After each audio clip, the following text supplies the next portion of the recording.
Welcome to this video. My name is Roland Warzecha, and today I want to talk about weight and stats of original swords from the early Middle Ages, which most people refer to as the Viking Age. When I talk to people about historical weapons, one of the first questions that usually comes up is, what is the weight of an original sword?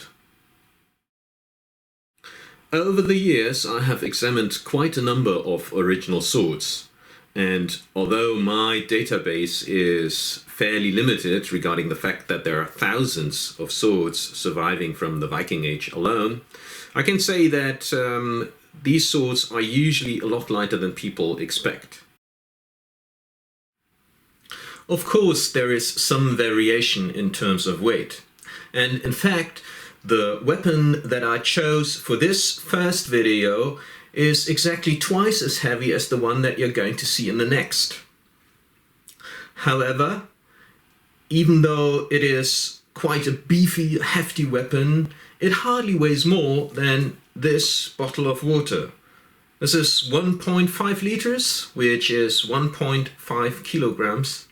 And one could say that swords from the early medieval period, which are exclusively single-handed swords, hardly ever outweigh this bottle of water.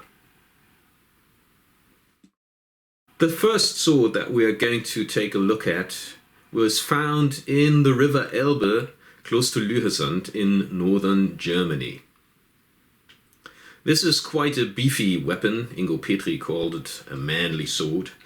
It comes at no less than 1,586 grams, which equates to 3.5 pounds, and it has a total length of 94 centimeters. That is 37 inches. And the blade makes up 78.8 centimeter, which is 31.02 inches. The blade is pattern welded. You can see that the pattern changes from a herringbone to a rosette kind of pattern further down the blade. On one side of the blade there's an inlay. This is pattern welded too, and it has the shape of an hourglass of sword.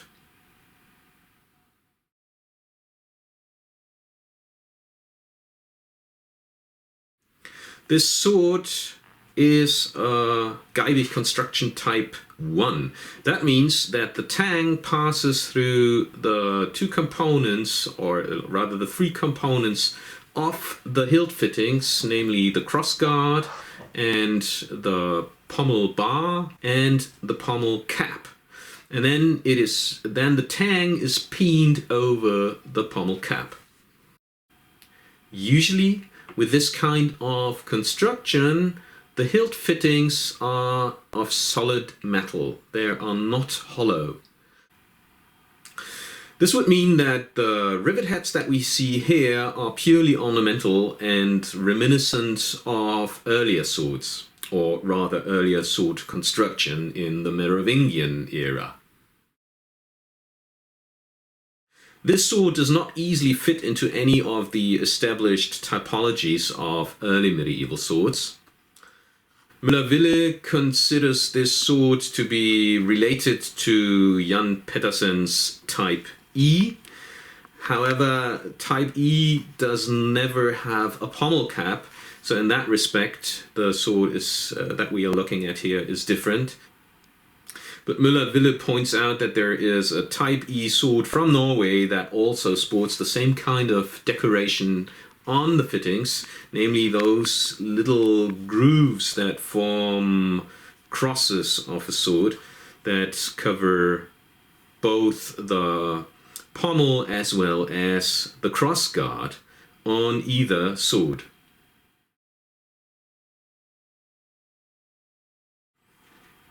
Geibig shows this sword, or at least the hilt, in his article on the sword fittings which were found in an early Slavic settlement in Rostock, Dirko.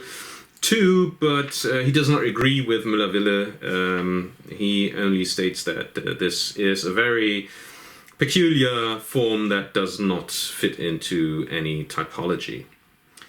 As of the dating, I would say this is an 8th century sword, not really a 9th century sword. There are other swords from the Viking age that are equally heavy. A lot of the Type D swords are comparably heavy, and it feels like swords prior to 900 in general were a lot more beefy, a lot more hefty weapons, and then during the 9th century a lot more agile and better balanced swords came up.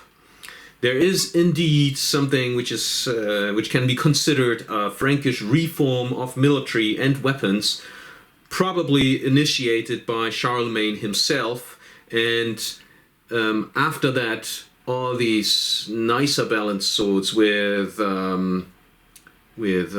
more elegant blades start to appear in the Frankish military, and because Frankish blades were exported and were very, very popular with the Vikings, with the Baltic tribes and the Slavs too, and were found all over Europe, they spread out pretty quickly, and so by 900 swords were a lot different than your usual swords at the time of the coronation of Charlemagne, so beginning of the 9th century.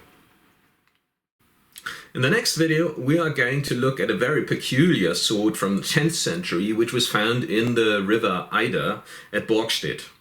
It has a remarkable hilt, and as I said in the beginning of this video, it weighs half as much as the sword from Lühesand, which we looked at today. Thank you very much for your interest and your support. You may care to note that the drawings of the Lühesand sword are available to top patrons here on Patreon. So if you feel like you want to grab them, you are most welcome to do so. Thank you very much for your support, and see you next time around.